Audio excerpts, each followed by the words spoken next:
வணக்கம். இன்னைக்கு நாம பார்க்க போற விஷயம் வண்டி வச்சிருக்கிற ஒவ்வொருத்தருக்கும் ரொம்பவே முக்கியமான ஒண்ணு. அதுதான் மோட்டார் இன்சூரன்ஸ். இது எப்படி நமக்கு ஒரு நிதி பாதுகாப்பு கவசமா இருக்குதுன்னு விரிவா பார்க்கலாம் வாங்க. சும்மா ஒரு நிமிஷம் யோசிச்சு பாருங்களேன். நாம எதிர்பார்க்காத நேரத்துல ஒரு விபத்து நடக்குதுன்னு வச்சுக்கோங்க. நம்ம வருஷக்கணக்கா கஷ்டப்பட்டு சேமிச்ச பணம் எல்லாம் ஒரே நாள்ல கரைஞ்சு போயிடும் இல்லையா? இந்த ஒரு பயத்திலிருந்து உங்களை பாதுகாக்கிறதுக்கு ஒரு வழி இருக்கு. அதுதான் இன்சூரன்ஸ். சரி, வாங்க இத பத்தி கொஞ்சம் ஆழமா பார்க்கலாம். இந்த முழு விளக்கத்திலயும் நாம 6 முக்கியமான விஷயங்களை பத்தி பேச போறோம். முதல்ல, இன்சூரன்ஸ் ஏன் இவ்ளோ அவசியம். ரெண்டாவது, உங்க வண்டிக்கு சரியான பாலிசியை எப்படி செலக்ட் பண்றது. மூணாவது, உங்க நோ கிளைம் போனஸ் அதாவது NCBயை எப்படி காப்பாத்துறது. நாலாவது, ஒரு கிளைம் எப்படி ஃபைல் பண்றது. அஞ்சாவது, என்னென்ன ஆட் ஆன் கவர்ஸ் இருக்கு. கடைசியா, பிரீமியத்தை எப்படி குறைச்சு பணத்தை மிச்சப்படுத்தலாம்னு பார்க்கலாம். ஓகே, நம்ம முதல் பகுதிக்குள்ள போலாம். மோட்டார் இன்சூரன்ஸ்ங்கிறது சட்டத்துக்காகவோ இல்ல போலீஸ் கிட்ட அபராதம் கட்டாம இருக்கிறதுக்காகவோ வாங்குற ஒரு பேப்பர் மட்டும் இல்ல. அது உங்களோட நிதி பாதுகாப்போட அஸ்திவாரம். சிம்பிளா சொல்லணும்னா, இது உங்களுக்கும் இன்சூரன்ஸ் கம்பெனிக்கும் நடுவுல இருக்கிற ஒரு அக்ரிமெண்ட். உங்க வண்டிக்கு ஒருவேளை ஆக்சிடென்ட், திருட்டு இல்லனா வெள்ளம், புயல் மாதிரியான இயற்கை சீற்றத்தால ஏதாவது சேதமாச்சுன்னா அந்த நஷ்டத்துக்கான பணத்தை இன்சூரன்ஸ் கம்பெனி ஏத்துக்கும். இந்தியால இது சட்டப்படியும் கட்டாயம். அடுத்து ரொம்பவே முக்கியமான ஒரு கட்டம், வண்டி வாங்குற ஒவ்வொருத்தரும் எடுக்க வேண்டிய ஒரு முக்கியமான முடிவு, எந்த மாதிரி பாலிசியை தேர்ந்தெடுக்கிறதுங்கிறது தான். முதல்ல தேர்ட் பார்ட்டி இன்சூரன்ஸ். இது ரொம்ப பேசிக்கான, சட்டப்படி கண்டிப்பா எடுத்தே ஆக வேண்டிய ஒரு பாலிசி.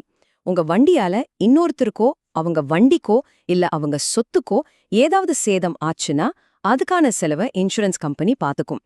ஆனா இங்க நீங்க கவனிக்க வேண்டிய ஒரு விஷயம் என்னன்னா, இதுல உங்க சொந்த வண்டிக்கு ஆகிற டேமேஜ்க்கு ஒரு பைசா கூட கவர் ஆகாது. அடுத்த ஆப்ஷன் காம்ப்ரிஹென்சிவ் பாலிசி. இது ஒரு கம்ப்ளீட் பேக்கேஜ்னு சொல்லலாம். இதுல தேர்ட் பார்ட்டி கவரேஜ் கூடவே உங்க சொந்த வண்டிக்கு ஏற்படுற சேதத்துக்கும் கவர் கிடைக்கும். அதாவது உங்க வண்டிக்கு விபத்து, திருட்டு, தீ விபத்துன்னு எது நடந்தாலும் அதுக்கான செலவையும் இது கவர் பண்ணும். இப்போ ரெண்டுக்கும் உள்ள வித்தியாசத்தை பாருங்க. தேர்ட் பார்ட்டினா மத்தவங்களுக்கு மட்டும் பாதுகாப்பு, ஆனா காம்ப்ரிஹென்சிவ்னா உங்களுக்கும் பாதுகாப்பு, மத்தவங்களுக்கும் பாதுகாப்பு. சோ உங்க வண்டிக்கு முழுமையான பாதுகாப்பு வேணும்னு நீங்க நினைச்சீங்கன்னா நீங்க யோசிக்காம எடுக்க வேண்டியது காம்ப்ரிஹென்சிவ் பாலிசி தான். சரி, வாங்க அடுத்த பகுதிக்கு போலாம்.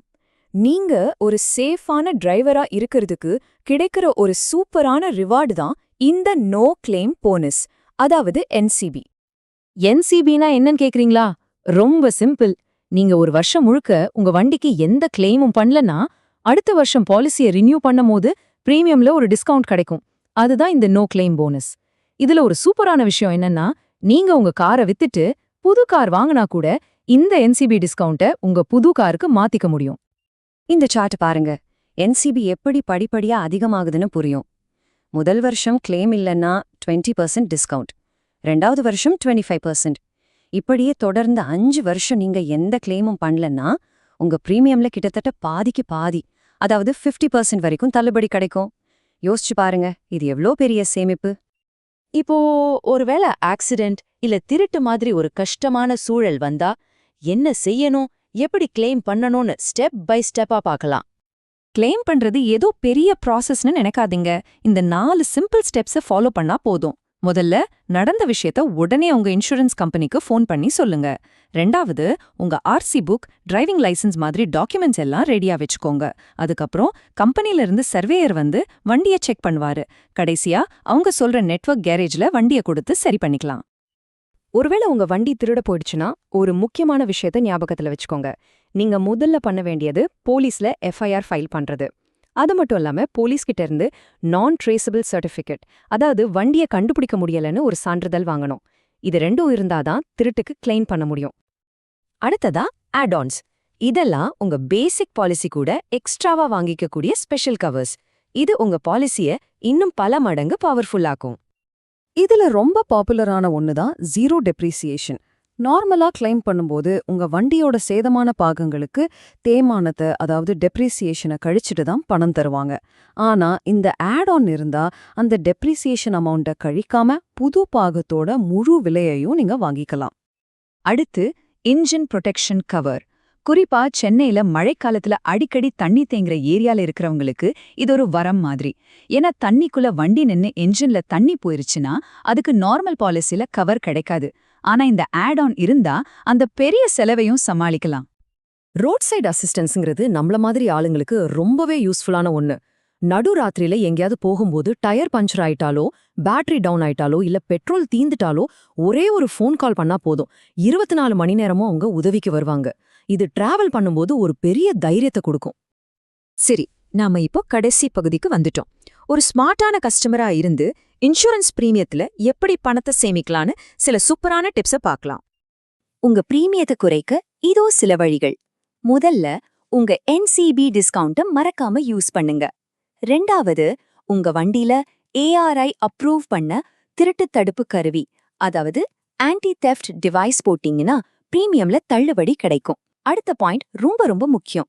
உங்க வண்டியோட IDV, அதாவது இன்ஷார்ட் டிக்ளேர்ட் வேல்யூவை கரெக்டா செட் பண்ணணும். இதுதான் உங்க வண்டியோட இப்போதைய மார்க்கெட் வேல்யூ. பிரீமியத்தை குறைக்க சிலர் IDVயே ரொம்ப கம்மியா போட்டுருவாங்க. இது பெரிய தப்பு. ஏன்னா வண்டிக்கு ஒருவேளை டோட்டல் லாஸ் ஆச்சுன்னா கிளைம் பணமும் ரொம்ப கம்மியா தான் கிடைக்கும். அதே நேரம் IDVய ரொம்ப அதிகமா வச்சீங்கன்னா தேவையில்லாம பிரீமியம் அதிகமாகும். ஆனா கிளைம் அப்போ இன்சூரன்ஸ் கம்பெனி மார்க்கெட் வேல்யூவை தான் கொடுப்பாங்க. அதனால உங்க வண்டியோட சரியான சந்தை மதிப்புக்கு பக்கத்துல IDVய செட் பண்றதுதான் புத்திசாலித்தனம். கடைசியா, உங்களுக்கு உண்மையிலேயே தேவைப்படாத ஆட் ஆன்களை தவிர்த்திடுங்க. கடைசியா ஒன்னு சொல்லிக்கிறேன். நாம இவ்வளவு நேரம் பேசின எல்லாத்தையும் இந்த ஒரு வரி சுருக்கமா சொல்லுது.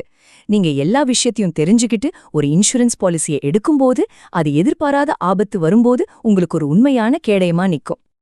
சரி, இப்போ உங்களுக்கான ஒரு கேள்வி. இந்த விளக்கத்தை பார்த்ததுக்கு அப்புறம் இன்னைக்கு நீங்க உங்க இன்சூரன்ஸ் பாலிசி எடுத்து பார்த்தா அதுல முதல்ல என்ன விஷயத்தை சரி பாப்பீங்க? உங்க ஆட் ஆன்களையா, NCB டிஸ்கவுண்ட்டையா, இல்ல உங்க வண்டியோட IDV வேல்யூவையா? யோசிங்க. சரியான பாதுகாப்புடன் உங்க பயணத்தை தொடருங்க. நன்றி.